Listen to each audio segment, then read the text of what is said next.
nuko utashobora gusobanukirwa ko wakunzwe cyangwa se gukunda Imana nkuko nta mukunzi ubura airtime. Nubwo yaba ari Australia undi ari hehe, sindumva umuhungu uri fiancé uvuga ngo nabuze airtime ngo amayinite yanshizemo, arayashaka. Sindumva umukunzi uvuga ngo ariko aya masaha y'u telefone abwije nzaryama ryari, ibitotsi arabinyonga. Sindumva umukunzi uvuga ngo ndambiye urankuze cyane kera kabije. Sindumva umukunzi uhaga urukundo. Kristo yaradukunze, and kudukunda kwe kwaruke guhindura imibereho yacu. That's it.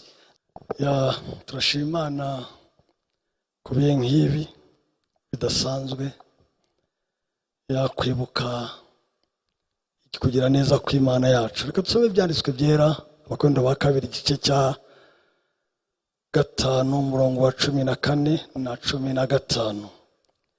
Urukundo rwa Kristo ruraduhata, kuko twemejwe yuko nkuko umwe yapfiriye bose, ariko bose bapfuye. Kandi yapfiriye bose kugira ngo abariho be gukomeza kubaho ku bwabo, ahubwo babeho ku bw'uwo bapfiriye akanabazukira. Ndasubiramo, urukundo rwa Kristo ruraduhata, rutusunika, rutumereye nabi, kuko twemejwe yuko nkuko umwe yapfiriye bose, ariko bose bapfuye. Kandi yapfiriye bose kugira ngo abariho cyangwa abagihumeka be gukomeza kubaho ku bwabo, ahubwo babeho ku bw'uwo wabapfiriye akanabazukira. Nimba hari umunsi ukomeye, nimba hari icyumweru gikomeye, nimba hari ibihe byo kwibuka no kwibuka mu mbaraga n'ubushobozi, ni Pasika. Byabaye ngombwa ko umwami wacu yambara umubiri wa mugani, ashushanywa natwe muri byose, yambara inyama n'amaraso, ari Imana 100%. Avuka ku mugore nkanjye nawe, kandi we ntiyarakeneye indabamo. Ariko Bibiliya ivuga ngo yasangije n'abana b'Imana, n'abana b'abantu asangira inyama n'amaraso, kugira ngo mu rupfu rwe ashobore kunesha, gukuraho, kumaraho uwari ufite imbaraga z'urupfu ari we Satani, kandi ngo anabohore abari imbata ubuzima bwabo bose, babaswe n'iki? Babaswe n'ubwoba bw'urupfu. Ariyo mpamvu nawe yabaye uwo gupfa. Njya ntekereza iyo Kristo adapfa byari kubiki? Ari kuba umuntu ukomeye cyane, n'izina rikomeye, Einstein, bandi Confucius. Ariko yari kuza akanataha. Imana ishimwe ku gitambo cy'umusaraba, Imana ishimwe kwitamba, Imana ishimwe, Imana kutamena amaraso yayo adafite inenge ku bwanjye, ku bwawe.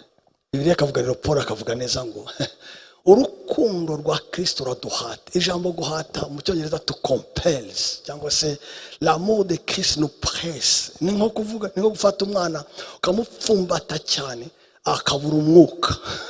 Ni nko kumugora cyane. So urukundo rwa Kristo iyo twicaye tukarutekereza gusa, ariko turisanganishije n'urupfu rwe, urabizi umuntu ukunda akagera aho apfira. Iki ni igitangaza cyane. Rero kwicara ukavuga uti hari uwankunze, ntiyabaho gusa, atanga ikiguzi cy'uko apfa.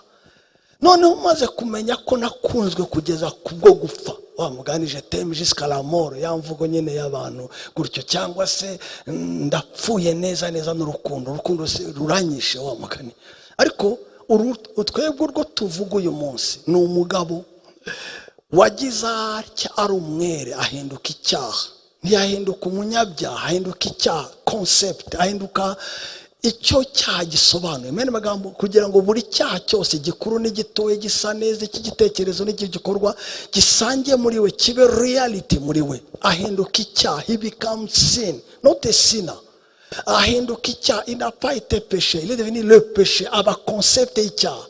Kugira ngo njyewe uyu munsi mbe gukiranuka kw'Imana, mene magambo, nshobore tinyuka kuvuga ngo ndi umwera w'Imana, banyite mutagatifu Masasu, wa mugani. Kandi ubwo mvuga ku mugabo n'umugore, wa mugani, narya ibicumuro nk'uko banywa amazi. Ariko hari umugabo wancunguye, watanze ikiguzi, angura atanze, angura wa mugani ntabikwiriye yitamba just by love. Ngiye kuvuga ku rukundo. Bibiri bivuga ngo urukundo ruruta urupfu wa mugani. Ngo kandi nubwo amazi menshi ntiyaruzimya. So imbaraga za Pasika ni nko rangiye kuvuga ijambo abo hanze bavuga. Ni nko kwibuka ko Kristo yaduterese ni gutereta. Nuko ni umukunzi wawe wamenye ko yagupfiriye nawe uravuga uti kurana kuri wa mugani uyu muntu wankunze kugeza gupfa namukundane. Kandi rero ni wemera kumukunda no wamugana no kumwitura urukundo afite ruzakurya hari icyo utazakora. Buriya igituma dutinya gucumura soko dutinya umuriro, dutinya ubuhemu bw'umuntu wadukunze. That's it. Kubizera gukiranuka ntabwo ari ugutinya umuriro, ahubwo ni ukuvuga ngo I will give back. Yarankunze nanjye wa mugani impindi y'ubuzima bwanjye. Hari akagani nkunda kuvugaho k'umuntu ngo yari umwubatsi hanyuma ari ku nzu hejuru wa mugani ariho arubaka aranyerera atakaza match, noneho aragenda ajya kugwa hasi ari busanda ni kuko bava ngo etaje gutyo aguye agwira intama yari iragiwe n'umuntu. Agwira iyo ntama irapfa kubera ibiro bye. Urabona umuntu avuye metero nyinshi akagwira intama irapfa. Ahagurutse yibuka ko intama yamuzize, yibaza icyo yayikorera. How can I ni gute nashimira iyi ntama? Ese ngiye kuvuga ngo nyirye mu cyubahiro, nyihambe mu cyubahiro, nyibike. How can I say thank you? Ni gute nashimira intama kubwo kwitamba kwayo? Uzi icyo yakoze? Yambuye imyambaro y'ubumaso, yambara imyambaro y'ubushumba. The real thanksgiving is transformed life. Kuvuga ngo ndagushimiye nuko utakomeza kubaho nk'uko wari uriho, nuko utashobora gusobanukirwa ko wakunzwe cyangwa se gukunda Imana nk'uko nta mukunzi ubura airtime. Nubwo yaba ari Australia undi ari hehe, sindumva umuhungu uri fiancé uvuga ngo nabuze airtime ngo amayinite yanshizemo, arayashaka. Sindumva umukunzi uvuga ngo ariko aya masaha y'u telefone abwije nzaryama ryari, ibitotsi arabinyonga. Sindumva umukunzi uvuga ngo ndambiye urankuze cyane kera kabije. Sindumva umukunzi uhaga urukundo. Kristo yaradukunze, and kudukunda kwe kwaruke guhindura imibereho yacu. That's it. Tutayobowe n'ubwoba bw'umuriro, tuyobowe duhaswe tumerewe nabi, twumva tutakomeza kubaho nko twabaye kuko byaba ari ubuhemu wadukunze. Tuva iyi Pasika ya 2021 miliyoni y'abantu yarapfuye na covid, kandi gutya ngo pampampa byagubona imibare igihugu runaka ibihumbi. Uracyahumeka, sukuri mwiza, indwara ivurwa n'isuku ikica abanyesuku imbere y'abandi n'abanyamyanda baka n'ubundi kubundi wa mugani kubugihumeka mpumeka suko turi beza, yewe suko n'abagiye ari abanyabyaha gusa. So rero utijwe ubuzima fati Pasika kambwire nkabizera kuba dushoboye no guterana mu nzu y'Imana igitangaza uko twaba kose, kuba twanabicisha bukora buhanga nanoke n'igitangaza. So reka iyi Pasika ibe imfura y'abapasika yose yabayo. Reka iyi Pasika ibe imfura y'iminsi, imfura y'amezi. Reka iyi Pasika kubere uhindura icyerekezo cy'ubuzima bwawe. Uvuga ati nakomezaga kwibeshaho ngiye kubeshwaho n'Umwami, nakomezaga kwikorera ibyo nshaka ngiye kwemera kuba imbata ku rukundo. Love is powerful.